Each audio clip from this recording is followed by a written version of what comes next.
సభ్యులు దేవుని యందు భయభక్తులు కలిగిన వారు నిసి కొరకు తల్లిదండ్రులు అలాగే భర్త బంధువులు వారు ఎంతగానో ఖర్చు పెట్టారు. కానీ దేవుడు తన పిలుపు తీసుకున్నాడు. బైబిల్లో ఒక్క శారా విషయము తప్ప మరి ఎవరిని ప్రస్తావించలేదు.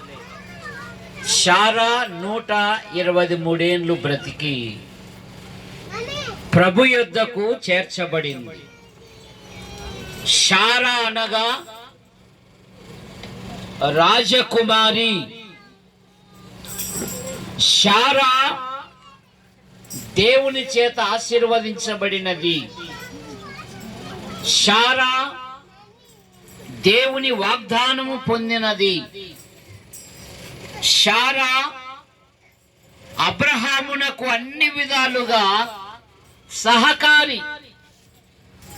అలాగే నిసి కూడా తన కుటుంబాన్ని గట్టుకుంటూ యవన పిల్లలను అనేకులను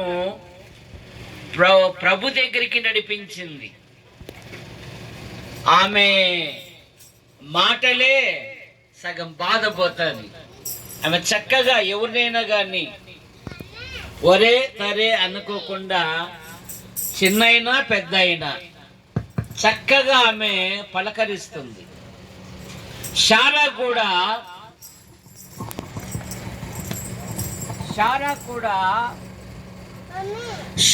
కూడా అబ్రహామును యజమానుడని పిలుచుచు అతనికి లోబడి ఉండెను. శారాను దేవుడు దర్శించాడు.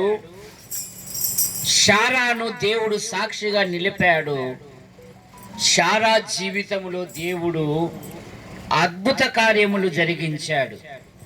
ఇక్కడున్న ఈ బుడ్డోడు మాది రాయలసీమ, అనంతపురం జిల్లా.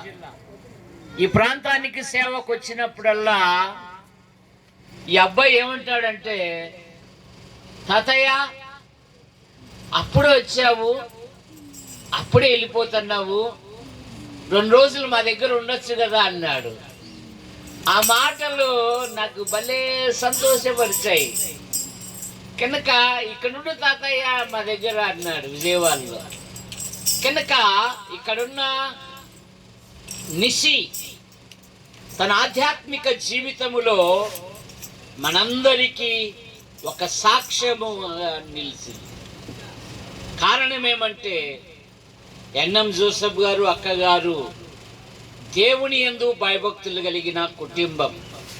ఉదయకాల ప్రార్థన ఉంటుంది, రాత్రి ఎంతసేపు అయినా కూడా వారు ప్రార్థన వాక్య ధ్యానం లేనిది పవలించరు.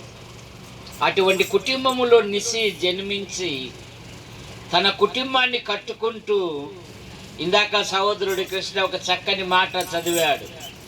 మంచి పోరాటము పోరాడి తిని, నా పరుగు తుదముట్టించి తిని, విశ్వాసమును కాపాడుకొంటిని.